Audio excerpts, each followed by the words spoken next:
Petra, uma joia perdida no deserto da Arábia. Uma das cidades da antiguidade mais misteriosas do mundo. Elevando-se em sua entrada, encontra-se uma obra-prima da engenharia, o Casné. Imortalizado pelos filmes de Hollywood, a estrutura mais elaborada de Petra foi construída diretamente na rocha sólida há aproximadamente 20 séculos. Mas hoje, descobertas estão revelando a surpreendente engenharia por trás do Casné e do povo perdido do deserto que a construiu. A busca começou. Como foi construída esta estrutura magnífica? Quem poderia ter realizado um feito tão incrível? E a maior questão de todas, para quê?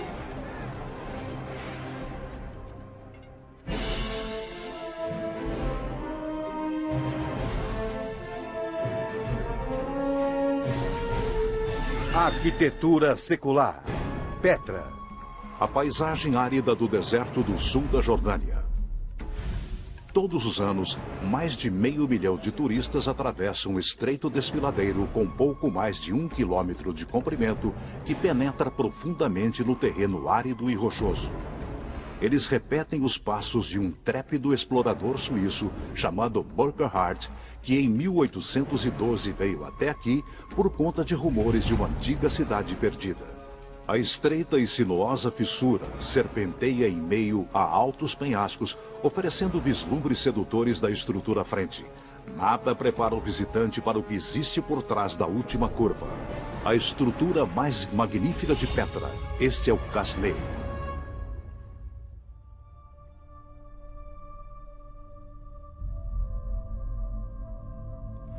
Esta construção da antiguidade ergue-se a 39 metros de altura. Sua grandiosa entrada em colunas debruça-se sobre os visitantes que passeiam por entre seus entalhes delicados e esculturas dramáticas. Construído no arenito de coloração avermelhada, as cavernosas câmaras internas de Casné penetram profundamente no coração do penhasco. Ele guarda a entrada para a cidade de Petra com 2000 anos de idade. Além do Casné, o estreito desfiladeiro abre-se em uma extensa bacia. Aqui, a paisagem é coberta por ruínas de uma civilização perdida. Um templo, um anfiteatro, dúzias de sepulturas. Apenas vestígios do que já foi uma capital que os antigos manuscritos chamam de Petra, que em grego significa pedra. A maior estrutura que ainda existe é Casné. Nenhuma das outras estruturas, das fachadas que existem em Petra, tem a perfeição de Casné. A conferencista Nicole Dweck é fascinada pelo Casné. Quem quer que o tenha idealizado, fez um estudo muito minucioso. E o que foi realizado ali é absolutamente espetacular. O Casné é a construção mais refinada de Petra. É uma sofisticada demonstração da engenharia com a altura de um prédio de 12 andares e em proporções que sobressaem diante de qualquer construção da antiguidade. Há aproximadamente 200 anos, especialistas têm lutado para compreender a genialidade da engenharia por trás de sua construção. Teorias foram constantemente invalidadas e mudadas através dos séculos. Ninguém sabia quem construiu o Casné ou a finalidade da sua construção. A própria logística da construção de tal monumento em um deserto árido e desolado parecia impossível. Para ter qualquer esperança de encontrar uma resposta, primeiramente os especialistas precisam solucionar um mistério ainda maior. Quem construiu o Casné? No século XIX, a única pista que os historiadores tinham era o nome que as tribos beduínas locais lhe deram: Casné Farum, ou Tesouro do Faraó. Em árabe é chamado de Casné el Farum, seu nome completo, que significa o Tesouro do Faraó. A arqueóloga jordaniana, doutora Khairie Amir, tenta desvendar os segredos de Casné. Os beduínos acreditavam que o Casné guardava um antigo tesouro egípcio. Porém, especialistas modernos descobriram pistas que provam que os antigos egípcios não o construíram. Conseguiram identificar sua distinta arquitetura. Encontram-se muitas características helenísticas e gregas aqui. O fronton triangular em cima, o tolos, que é uma estrutura cilíndrica no centro, e o frontão triangular, encimando a entrada, tendo as colunas na frente.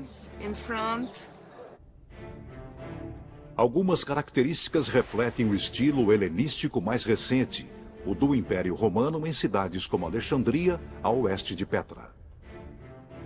Visto isso, calcularam que o Casné pode ter sido construído por volta do ano 80 a.C., aproximadamente 1000 anos após os dias de glória do Antigo Egito. Os antigos egípcios não construíram o Casné. A teoria do faraó caiu por terra, mas há outra controvérsia. A pista se baseia em manuscritos grego-romanos de 2000 anos de idade. Eles falam de Petra, a magnífica cidade no deserto, e a descrevem como a pátria dos nabateus. Os nabateus eram originalmente tribos nômades que vieram da Península Árabe. Tornaram-se famosos por suas atividades comerciais e pelo seu controle sobre as rotas de comércio. Os nabateus dominavam o comércio de incenso e especiarias, conduzindo caravanas de camelos através do deserto árabe. Não podemos pensar em uma caravana de 5 camelos. Devemos pensar em caravanas de algumas centenas de camelos, se não milhares. O centro de tudo isso era esta cidade capital que eles haviam construído, que é Petra. Petra era perfeitamente posicionada em um ponto onde muitas das rotas de comércio mais importantes da antiguidade se encontravam. Daqui, os nabateus podiam negociar com os romanos e gregos a oeste e persas ao leste, conduzindo caravanas da Arábia ao mar Mediterrâneo. O comércio os tornou ricos e poderosos.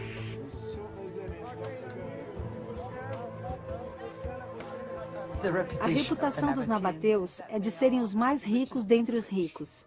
Imensa riqueza, os novos ricos. Historiadores sabiam que os nabateus eram governados por reis dinásticos e no século I a.C. haviam estabelecido comunidades na região.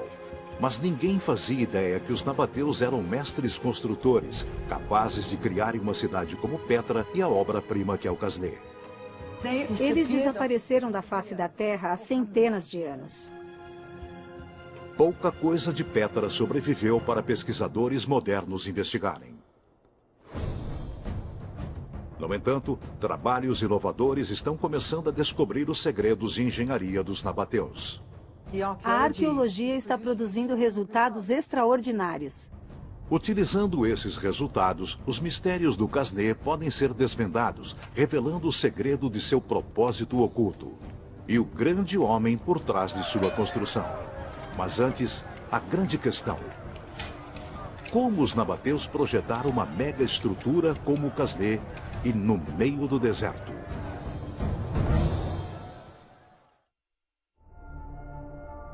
Petra é uma das cidades mais belas da antiguidade. E o Casné é o ápice de sua glória. Hoje, os especialistas sabem que os nabateus estiveram por trás de sua criação.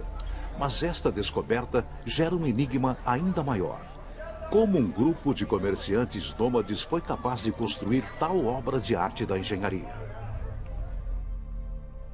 Este elo perdido torna-se ainda mais espantoso quando exemplos da arquitetura mais antiga dos nabateus é levada em consideração.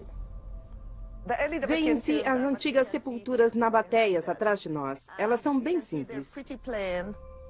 Nestas sepulturas esculpidas na rocha sobressai um desenho simples chamado modilhão, que mostra 2 escadarias levando a direções opostas. O modilhão parece ter sido, em todos os momentos, a fachada típica da nabateia. Mas o Casné tem um estilo totalmente diferente. O que os nabateus fizeram aqui é diferente e mais impressionante do que em qualquer outro lugar. O desafio enfrentado pelos construtores era enorme.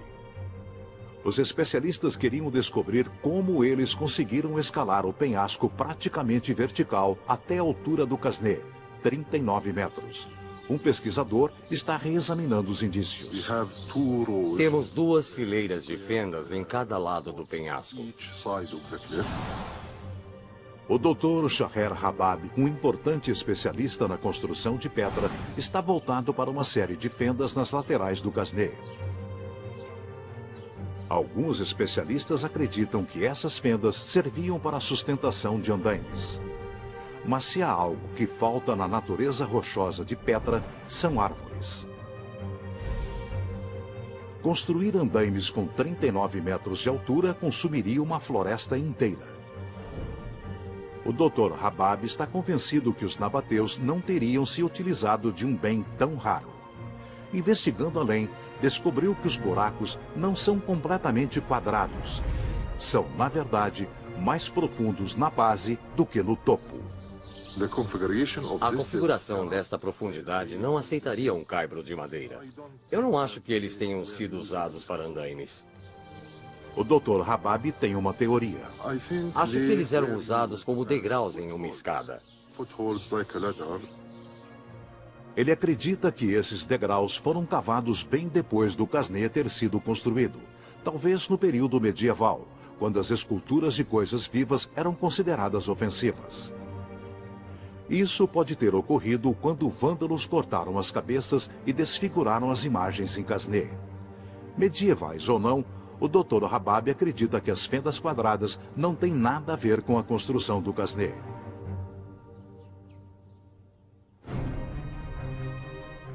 Agora quer descobrir como os nabateus tiveram acesso à estrutura e encontra sua resposta numa sepultura que não chegou a ser terminada. Estamos agora em frente à sepultura inacabada. É mesmo uma estrutura muito importante. Esta sepultura inacabada desvenda os segredos da construção do Casné. Ela tem evidências que nos dizem que os nabateus não usaram andaimes de madeira, e sim plataformas naturais. As evidências revelam que os construtores esculpiram uma plataforma natural na rocha. Eles usaram essa plataforma como um platô onde poderiam se posicionar e trabalhar. E mais, esta descoberta indica uma abordagem revolucionária para construções. Os nabateus criaram técnicas de construções a seu favor. A diferença principal entre as construções erguidas e os monumentos esculpidos na pedra é o ponto de partida. Nas construções erguidas começa-se das fundações, mas nas esculpidas começa-se de cima para baixo.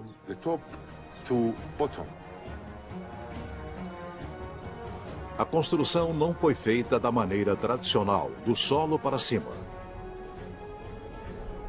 Ela foi escavada na rocha de cima para baixo. Os construtores começaram em uma altura de 39 metros. Planejaram com inteligência a localização de Casné. Os contornos naturais do penhasco formavam um caminho para a parte mais alta de seu canteiro de obras. A subida deve ter sido precária. Na verdade, uma solução simples pode ter facilitado tudo. Degraus esculpidos na rocha. Muito dessas escadas ainda podem ser vistas nos penhascos circundantes que levam ao Casné.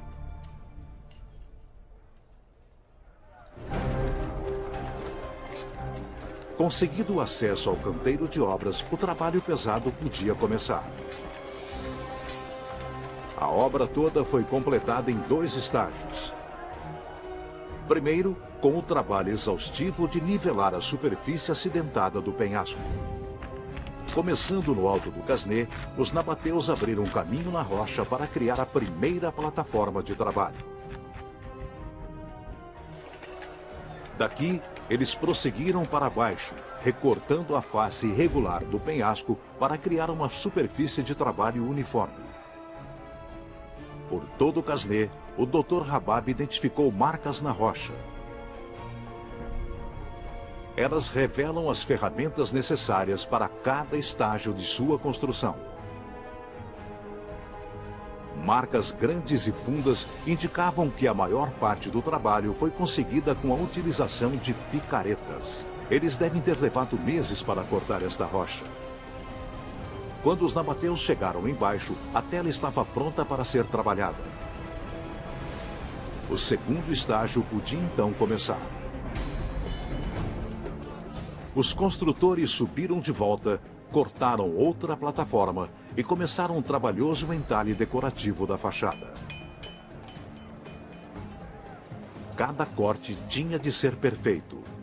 Se os construtores cometessem um erro, não poderiam subir de volta para consertá-lo. As ferramentas dos nabateus eram feitas apenas de ferro cru e eram usadas com habilidade para esculpir o arenito macio de Petra. À medida que trabalhavam descendo o penhasco, os construtores começaram a revelar a estrutura acabada. Era como deixar cair uma grande cortina de pedra para expor a obra-prima por trás dela.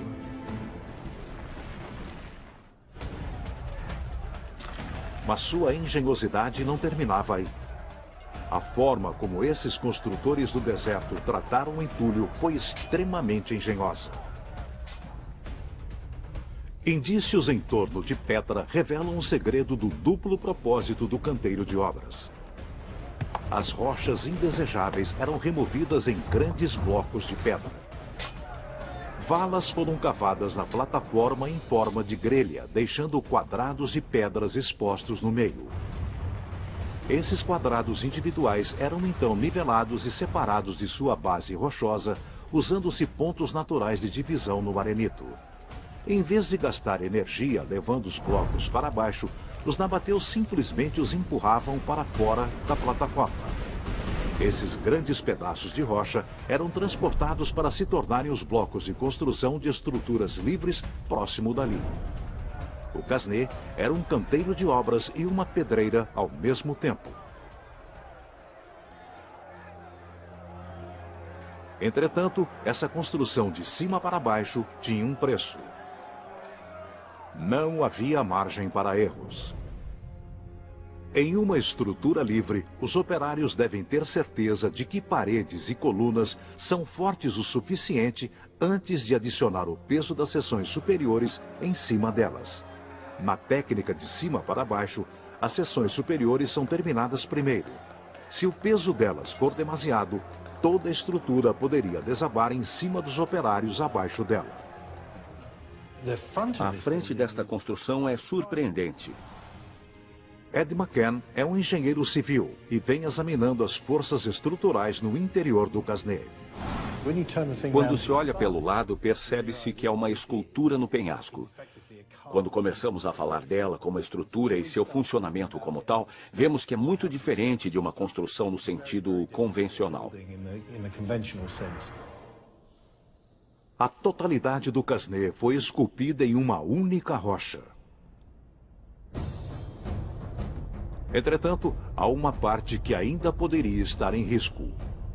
O pórtico, ou entrada, que domina a seção inferior. Centenas de toneladas de rocha estão suspensas sobre este vasto espaço de entrada. A solução é o lintel de pedra maciça que se estende pela largura da construção e suporta esse peso. Ele se situa na parte de cima de 6 grandes colunas, mas elas também são esculpidas no penhasco. Enquanto as 4 exteriores estão incrustadas na rocha, as 2 colunas centrais são livres. Elas parecem sustentar a maior parte do peso. Se é este o caso, então as colunas tiveram de ser talhadas completamente retas para sustentar o peso do lintel. Era um risco enorme, mas os nabateus sabiam como contorná-lo.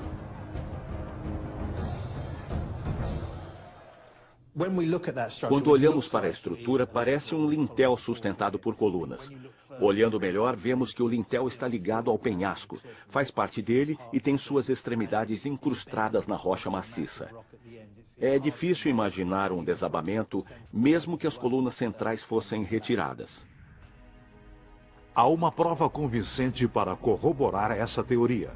O Casneh passou por uma grande restauração na década de 1960. Antes disso, uma das colunas centrais estava faltando. Em quadros do século XIX, a coluna faltante pode ser vista. Mesmo sem ela, o Casneh continuou intacto. As colunas não sustentam peso. O lintel, na verdade, a fachada inteira, é totalmente sustentada pelo grande penhasco sobre o qual ele repousa. Essas descobertas mostram que a construção do Casneh não foi obra do acaso. Os nabateus sabiam o que queriam fazer e como fazê-lo. Eles tinham consciência de cada elemento antes de construir algo assim. A construção foi planejada meticulosamente e conduzida com todo cuidado. Não só havia uma equipe de entalhadores, escultores e extratores de pedras, como também um supervisor. Um arquiteto projetou a fachada principal. Por habilidade do arquiteto, os nabateus conseguiram criar uma estrutura monumental com uma fração de risco e esforço de engenharia.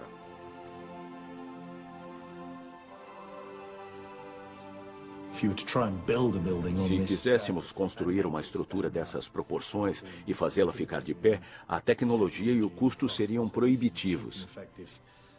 Este foi um modo econômico e eficiente de se conseguir um efeito fantástico.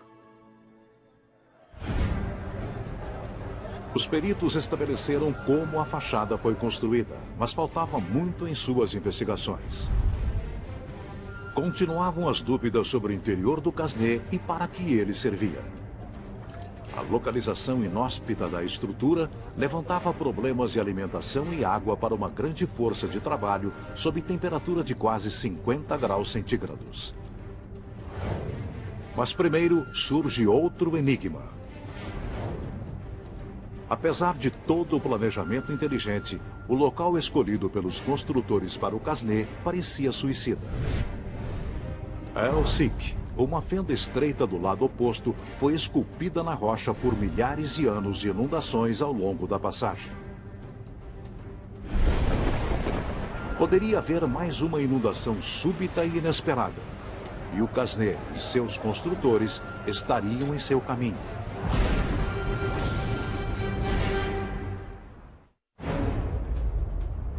Os nabateus escolheram o local de Casneh, a joia de Petra, para causar o máximo de impacto, diretamente oposto a El-Sik, o desfiladeiro sinuoso e estreito que formava a entrada da cidade. Mas eles deveriam ter sabido que El-Sik não ficaria seco o ano todo. Pancadas de chuva são esporádicas em ambientes desérticos. Pode chover pouco, pode ser um temporal. É completamente imprevisível. Charles Ortoff é engenheiro hidráulico. Ele vem estudando o controle da água no deserto árido de Petra. Na estação das chuvas de novembro a março, às vezes chove tão forte que o solo duro não consegue absorver a água e, com isso, provoca enchentes relâmpagos destruidoras. Além da água, o entulho que ela carrega naquela velocidade também é muito destrutivo. O território que circunda Petra não é exceção. Durante uma tempestade forte, a água corre toda para El-Sik. El-Sik é a garganta mais estreita e longa de Petra. 100 metros de profundidade, 1.200 metros de comprimento. Uma chuva torrencial se transformava em uma torrente avassaladora de 1,5 metros de profundidade, correndo diretamente para Casneh, pondo em risco a estrutura delicadamente esculpida e seus construtores.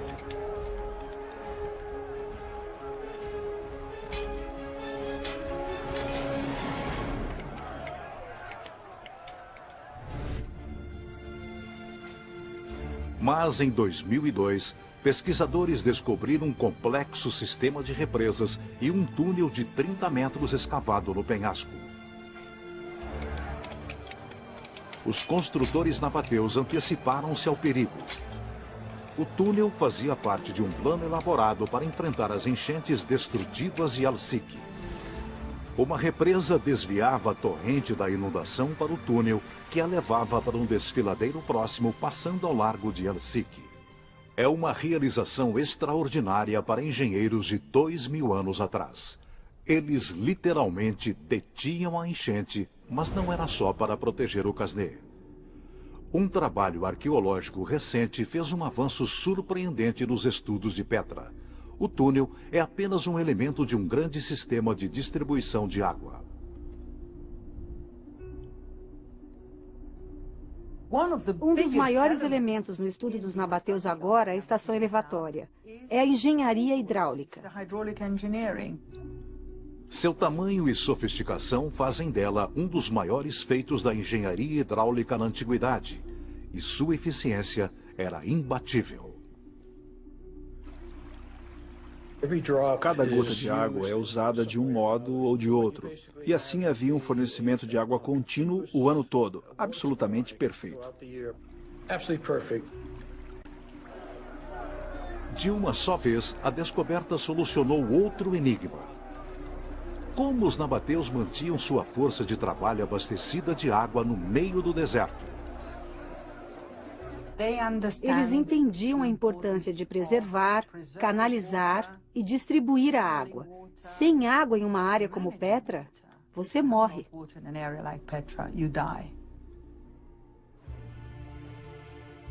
Os nabateus escolheram cuidadosamente a localização de Petra para garantir um fluxo constante de água para abastecimento. Na verdade, Petra está situada no fundo de uma bacia. Ela recebe água de todos os ângulos para o núcleo central da cidade. Além de recolher a água da chuva, os engenheiros a obtinham de nascentes distantes. Eu diria que todas as nascentes em um raio de 24 quilômetros do centro de Petra foram canalizadas. Transportar água por tamanhas distâncias é um processo complexo. Tudo o que os nabateus tinham eram tubos de terracota.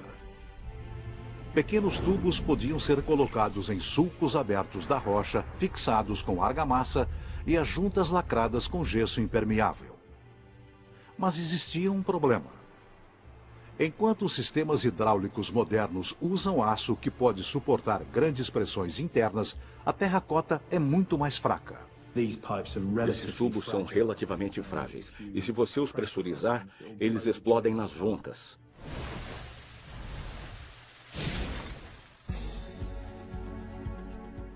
Os nabateus tinham de encontrar um modo de conduzir a água através dos tubos, e a solução pode ser vista no alto dos penhascos que circundam a cidade. Eles precisavam de um sistema que não gerasse forte pressão interna. E um sistema assim é um sistema gradiente constante, onde a água desce regularmente de ponta a ponta. O sistema gradiente constante distribui a força no interior dos tubos através do controle do fluxo de água. Se os tubos estão cheios, o fluxo dessa água exerce uma pressão imensa nas paredes finas. Entretanto, se houver um espaço para ar entre a água e as paredes, a pressão é drasticamente reduzida. Isso se chama sistema de canal aberto. O meio mais eficiente de fazer o líquido passar pelo tubo é tê-lo colocado a certa altura. Isso funciona melhor quando o tubo está 80% cheio. O nível cuidadoso nos tubos de água de Petra é perfeitamente planejado para conseguir esse fluxo. Os nabateus conseguiram a máxima quantidade de água passando por seus tubos com o mínimo de risco. 2000 anos atrás, esse povo da antiguidade era especialista em engenharia hidráulica. Eles dominaram os princípios da hidráulica em sistemas de tubulação de uma forma só conseguida no século XXI.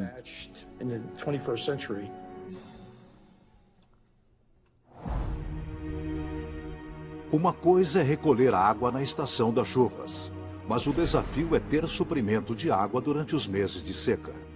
A solução foi um armazenamento subterrâneo. Existem 200 cisternas na cidade. A extraordinária engenharia dos tubos de terracota acima do solo é igualada abaixo dele com esta rede complexa de cisternas. Se formos ver a capacidade das cisternas, teremos vários meses de abastecimento para uma população grande. E mais, As proporções do sistema hidráulico sugerem uma cidade com população de 50 mil pessoas e milhares de negociantes em trânsito. A cidade era como um oásis artificial no deserto. É uma cidade de jardins, fontes, cisternas. Para onde quer que se olhe, há um pouco de água vinda de algum lugar em cascata. Ela refletia a ambição crescente de seus habitantes. Estruturas monumentais foram construídas no centro da cidade. Grandes templos e santuários em torno da principal via pública. O teatro foi talhado na rocha e o magnífico conjunto chamado de túmulos reais na Rua das Fachadas, que vem da entrada da cidade e de Helsinki. Uma forma de mostrar o quão importante você é no cenário internacional é criar uma cidade da qual todos se lembrarão.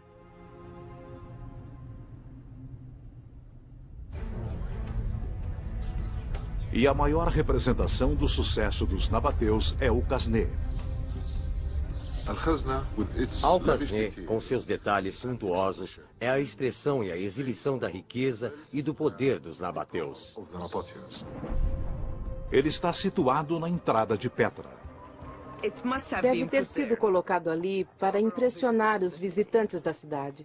Sem dúvida, era uma exibição.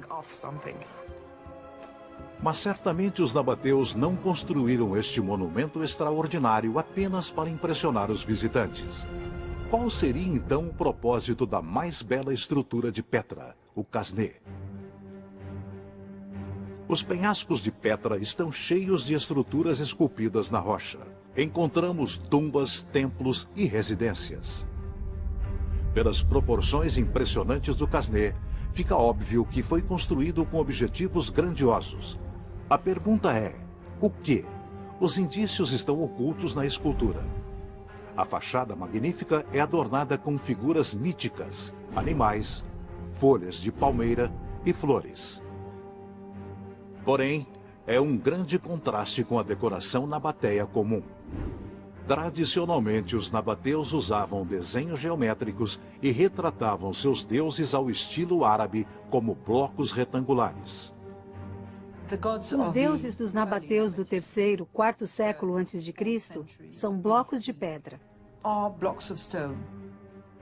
Longe de simples blocos de pedra, as esculturas da fachada foram identificadas como Amazonas, as grandes guerreiras da mitologia grega. A coroa de Ísis, a deusa egípcia, foi descoberta no centro, enquanto que logo abaixo, a cabeça da Medusa fixava seu olhar nos visitantes. Qasné é a primeira das grandes fachadas que são repletas de imagens derivadas de outras nações. E sem dúvida é a mais grandiosa.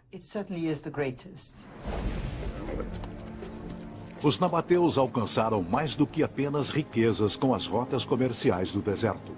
Cruzando o Mediterrâneo Oriental, eles acumularam ideias, estilos artísticos e crenças. Os deuses dos nabateus mudaram com o tempo. Mudaram na aparência. Não são mais blocos de pedra.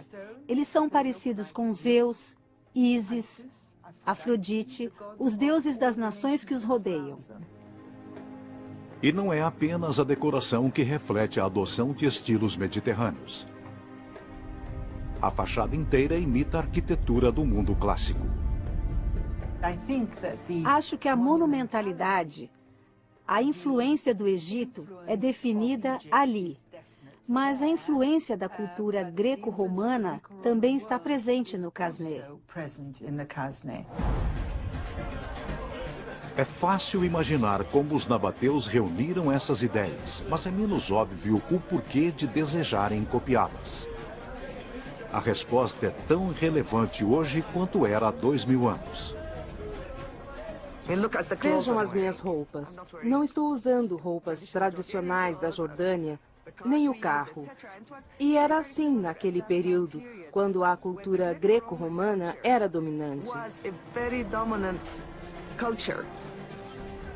Conforme os nabateus aumentavam suas riquezas e seu conhecimento, eles adotavam a moda da época.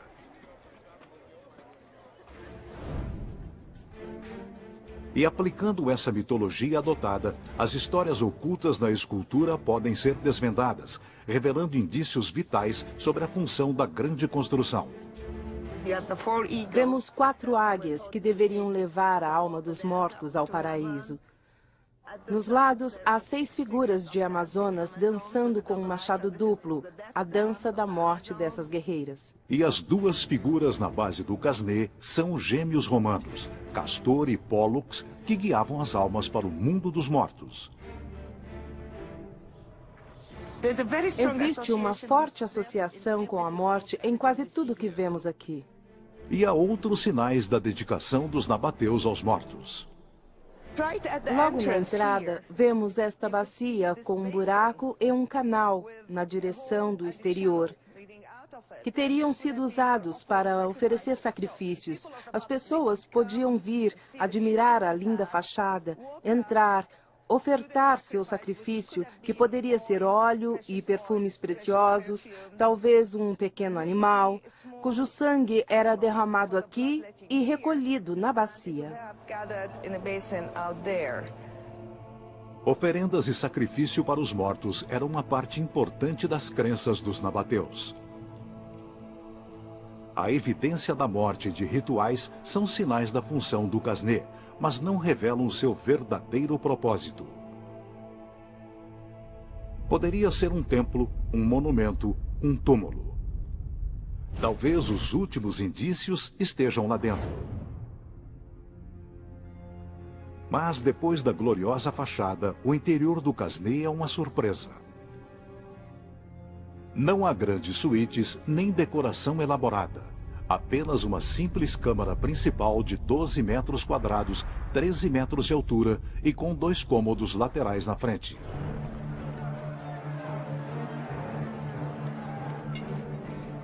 A tarefa de criá-lo sem a tecnologia moderna é inimaginável. A cena lá dentro seria horrenda. O ar cheio de poeira sufocante. A área interna era muito limitada e muito escura. Apenas pequenas lamparinas iluminavam o caminho quando eles se dirigiam ao coração do penhasco. Suas ferramentas eram picaretas de ferro, cinzéis e as mãos nuas. As câmaras foram feitas usando a mesma técnica de cima para baixo, como na fachada exterior. Quando os escultores alcançaram o nível abaixo do grande lintel, começou o trabalho nos cômodos interiores. Um túnel foi aberto no penhasco e foi alargado para criar o pórtico atrás das colunas. Deste, outros túneis foram abertos para criar os tetos das câmaras. As únicas pistas para esta técnica inteligente são as janelas acima do vão da porta, que serviam como entradas para o primeiro túnel. Depois do trabalho na fachada e da plataforma descendo o penhasco, seguiram-se os pisos das câmaras. Cerca de 5.000 a 6.000 blocos de pedra foram removidos do interior de Al-Casnê. Os trabalhadores da pedreira arrancaram 6.000 metros cúbicos da câmara, o equivalente a 2 piscinas olímpicas cheias de pedras.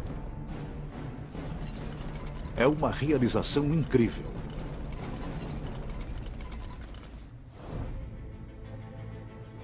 Mas trabalhar muito não era o único segredo de seu sucesso. Apesar da simplicidade, a câmara também exigiu uma engenharia cuidadosa. Sobre ela, repousa a força esmagadora de 160 metros de rocha pura. Temos essa massa imensa sobre nós, dezenas de metros de rochas. Elas exercem peso acima desta abertura, peso esse que deve ser distribuído, e o que acontece é que o peso segue o caminho mais rígido e empurra para os lados da caverna, e dali desce para o centro da Terra. O problema surgirá se a câmara for construída muito larga. A grande massa acima não conseguirá distribuir o peso pelo lado, forçando o meio e rompendo-se. Os nabateus entendiam claramente os limites de seu projeto. Eles fizeram as câmaras interiores pequenas o bastante para prevenir um desabamento catastrófico do teto. Mas a simplicidade do espaço interior não forneceu aos arqueólogos pista alguma sobre a função religiosa do Casneh. Houve muita especulação a respeito do que era isto. Seria um templo? Mas ele não tem as divisões adequadas para um templo. Ou então, é um túmulo, porém, não há sinais de sepultamentos aqui. O interior não tem vestígios de um sepultamento. Não há um sarcófago, nem um pedestal. Sem vestígios de um corpo, não poderia ser um túmulo. Talvez o Casneh fosse um monumento em louvor a um grande rei. O Casneh é tão grande que deve ter sido construído por alguém extremamente rico e poderoso. Deve ter sido um rei. Qual rei? Esta é outra questão. Os arqueólogos só puderam datar o Casneh por volta de aproximadamente 150 anos do nascimento de Cristo. E durante esse período, qualquer dos reis nabateus poderia ter erguido a estrutura. Sem outras pistas para seguir, tudo indicava que o verdadeiro propósito do Casneh jamais seria descoberto. Então, os arqueólogos fizeram um avanço espantoso. Em 1996, eles encontraram evidências de que o nível térreo na frente do Casneh era muito mais baixo na época dos nabateus.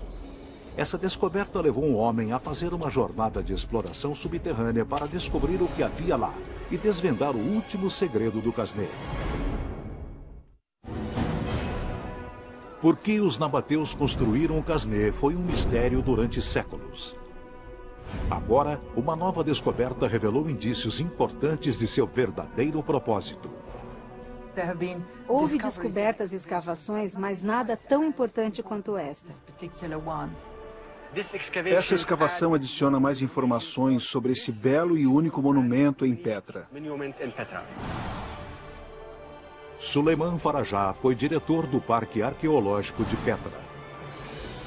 Farajah sabia que a superfície pavimentada do El Sik, o desfiladeiro sinuoso levando a Petra, desaparecia sob a areia 300 metros antes de seu final.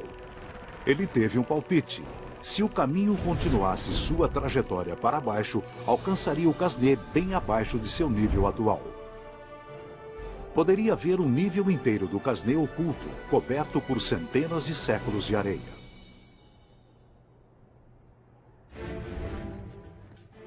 Assim, em 2003, ele deu início a uma importante escavação. Seu palpite revelou-se correto. 6 metros abaixo da superfície, ele fez uma descoberta. 4 câmaras de sepultamento. Dentro delas, os esqueletos de 11 indivíduos.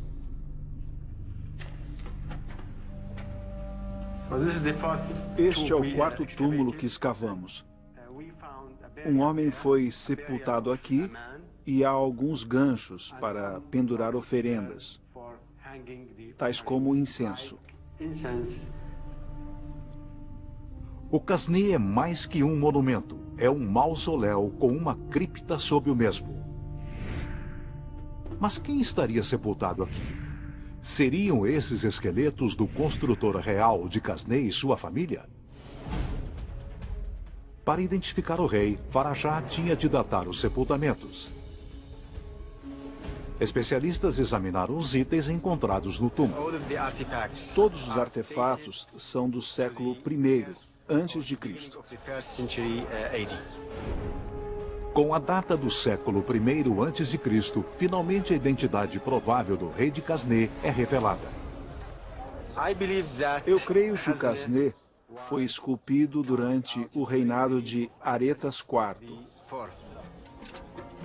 Aretas IV, talvez o maior e mais bem-sucedido governante de Petra. Se o Casneh foi construído pelo rei Aretas IV, durante esse tempo, a Nabateia e os nabateus atingiram o auge do poder e da riqueza. 80% das moedas nabateias encontradas têm a imagem de Aretas IV, e tudo indica que ele fez bom uso dessa riqueza. Especialistas acreditam que ele foi um grande entusiasta do desenvolvimento de Petra. A ele se atribuem a construção de grandes templos e ruas da cidade. E parece que ele também construiu a mais elaborada estrutura de Petra para ser mausoléu da família. Creio que há uma pessoa da família de Aretas IV sepultada nestas tumbas.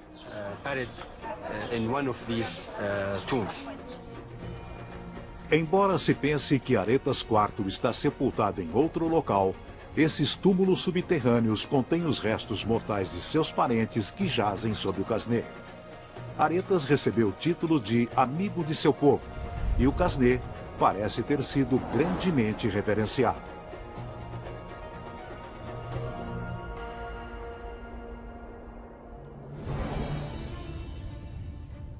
As escavações de Suleiman Farajah revelam que ele se situa no coração de um próspero complexo religioso. O fato de arqueólogos terem encontrado tigelas com incenso e oferendas para os deuses sugere que este é um local de adoração. A descoberta de altares e oferendas ritualísticas pressupõe que este era um local de celebrações públicas e peregrinação. Todas essas descobertas estão fazendo com que se repense em Petra e no lugar dos nabateus na história. A percepção que se fazia dos nabateus mudou dramaticamente nos últimos 10 anos. Eles eram muito mais que negociantes do deserto. Eram arquitetos talentosos. Combinando a inspiração de outras culturas com sua engenharia inventiva, os nabateus criaram uma mega estrutura fantástica. Eles são uma civilização extraordinária, um povo extraordinário. E o Casneh é a sua maior realização.